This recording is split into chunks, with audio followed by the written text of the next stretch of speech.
네, 이번 시간에는 경매 사이트에서 조회수 탑10 안에 들었던 물건 2건을 더 분석해 보도록 하겠습니다. 먼저 광장 신동아 파밀리에를 보려고 하는데요.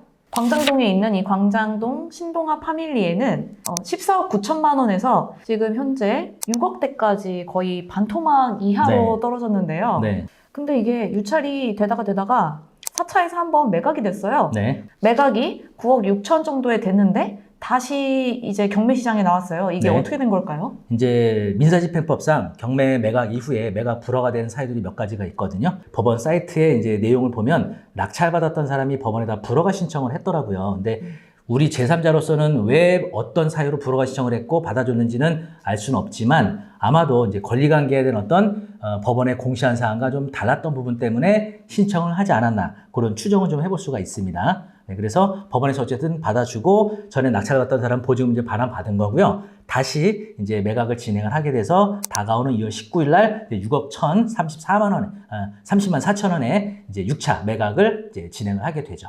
그럼 불허가가 난 이유, 그 매각이 취소된 이유에 대해서는 네. 정확히 알 수는 없는 건가요? 그러면? 네, 그렇죠. 이제 뭐 그게 서류가 이제 낙찰자가 법원에다 불허가 신청서 제출하면 네. 그 사유가 작성이 돼서 들어갔을 텐데 네. 우리가 이제 낙찰받지 않은 상태에서는 법원에 그렇게 들어온 서류들을 열람할 권한이 없어요. 그래서 법원에서 제3자에게는 열람 권한을 주지 않고 있죠. 근데 추정은 해볼 수는 있죠.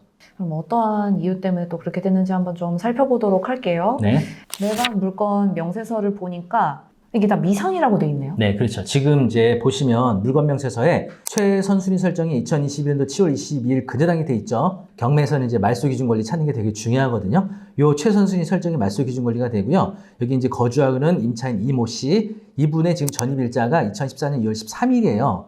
근데 말소 기준 권리보다 전입일자가 지금 빠르죠. 이런 사람들이 이제 경매 절차에서 대항력을 주장할 수 있거든요. 이런 임차인들은 이제 확정일자를 받았고 배당 요구하게 되면 매각 대금에서 배당으로 보증을 회수할 수가 있게 되는데 이 모 씨 임차인은 법원에 배당 요구하지 않았습니다. 그래서 보시면 배당 요구 여부에 아무런 날짜가 표시가 안 돼 있죠? 네. 배당 요구를 하지 않았기 때문에 그러거든요. 그래서 집행관이 현황조사 갔을 때 임차인도 만나지 못했고요. 또 임차인이 본인의 권리관계를 법원에 신고하지 않았기 때문에 법원으로서는 이 임차인의 정보를 전혀 알 수가 없기 때문에 미상으로 표시를 한 겁니다. 그러면 이 물건을 낙찰받으면 이 이모 씨의 임차인의 보증금 낙찰자가 추가로 인수를 하게 되는데 문제는 이 임차인의 보증금이 얼마냐 이게 굉장히 중요한 포인트인데 이거 개인정보죠. 임차인의 보증금이라는 거는 본인이 스스로 밝히지 않았으니까. 네. 그런데 아래쪽 비고란을 보시면 OK저축은행이 이제 경매를 신청한 채권자인데 그 임차인의 임대차 사실 확인서라고 해서 이걸 법원에 제출했어요. 사실관계 여부는 불분명함 이렇게 돼 있죠. 그래서 네. 임대차 보증금 4억 5천으로 돼 있잖아요. 네네. 그런데 저는 여기서 좀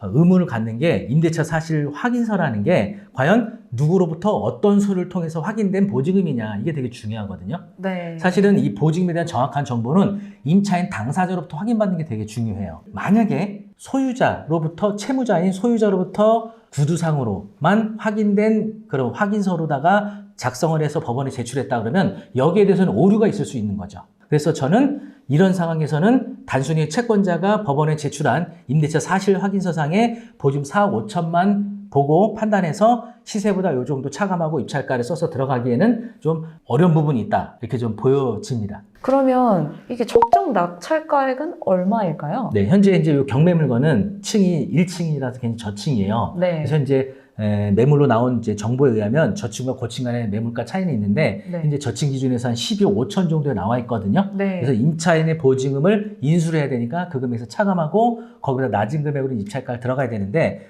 문제는 배당 요구하지 않았기 때문에 임차인이 스스로 밝힌 보증금 액수를 지금 알 수 없는 상태고 네. 다만 이제 채권자가 법원에 제출한 임대차 사실 확인서에 근거한 4억 5천이 만약에 사실과 일치하다면 입찰가는 8억 이하로 받는 게 맞겠죠.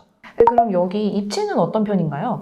입지는 그래도 상당히 좋은 편인 것 같아요. 5호선 광나루역하고 가깝게 있고요. 또 한강변도 가깝게 접해 있어서 뭐 학교는 주변에 가까운 곳이 뭐 있지는 않지만 전철역 그리고 한강 접근성 뭐 이런 부분에 있어서는 상당히 좋은 입지고 임대차 관계만 좀 잘 좀 판단을 하고 낙찰 받게 되면 좋은 가격으로 낙찰 받을 수 있는 그런 물건이 되지 않을까 하는 의견은 있습니다.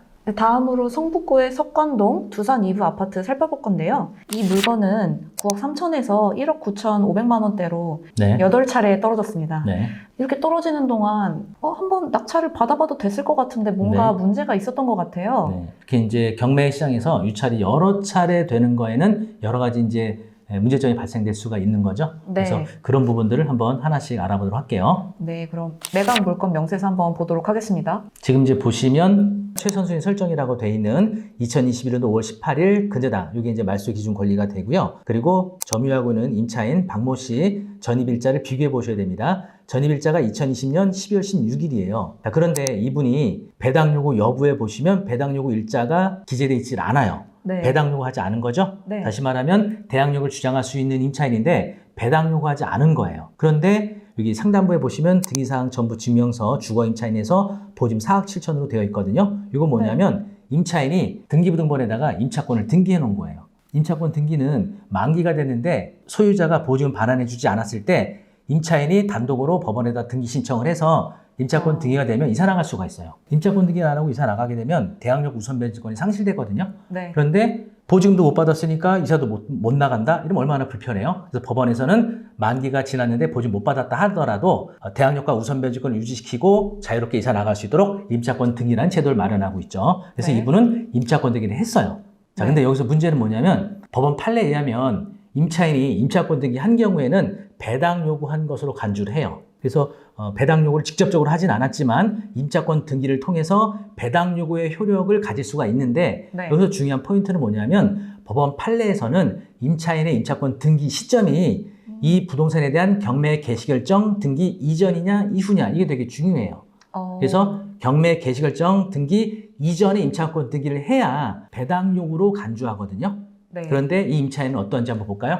네, 건물 등기 지금 요약사항을 보시면 이미 경매 개시결정 등기는 2020년 7월 4일에 이루어졌거든요. 네. 그런데 이 임차인은 2023년도 9월 20날 임차권 등기를 한 거예요. 네. 그래서 이 임차인은 배당용으로 간주되지 않는 겁니다. 그러면 낙찰받은 사람이 이 임차인의 보증금 4억 7천을 인수해야 되죠. 정확한 사실에 근거한 인수 보증이 명확하게 표시가 되고 있는 거죠. 그러면 4억 7천을 낙찰을 받으면서 이것도 같이 인수를 하게 되는 건데 네. 그러면은 지금 여기에 시세와 네. 적정 낙찰가액은 얼마일까요? 지금 이제 요 면적에 대한 매물가가 한 7억 7천에서 7억 8천 정도에 나와 있는데 현재 이 경매 물건은 이제 1층이라는 점 감안했을 때 그리고 4억 7천만 원 인수해야 되니까 적정 입찰가는 약 1억 3천에서 2억 범위 사이에서 낙찰 받게 되면 이제 시세가보다 싸게 산다라고 볼 수가 있죠. 이 다가오는 12월 17일에는 낙찰될 가능성도 약간 있어 보이긴 하지만 사람들이 고민을 많이 할 것 같아요.